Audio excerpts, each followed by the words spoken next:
జిల్లా వర్ధనపేటలో బాలికల గిరిజన ఆశ్రమ పాఠశాలను కలెక్టర్ సత్యశారద ఆకస్మిక తనిఖీ చేశారు.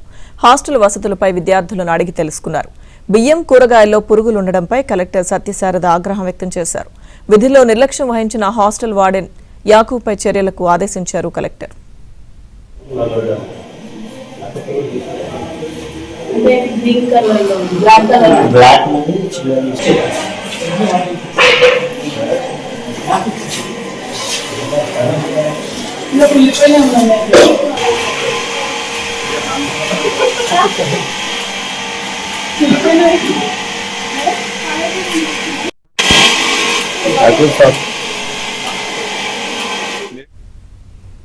శ్రీశైలం కుడిగట్టు జల విద్యుత్ కేంద్రంలో ప్రమాదం జరిగింది. మరమ్మతు చేస్తుండగా ట్రాన్స్ఫార్మర్ ఒక్కసారిగా బ్లాస్ట్ అయింది.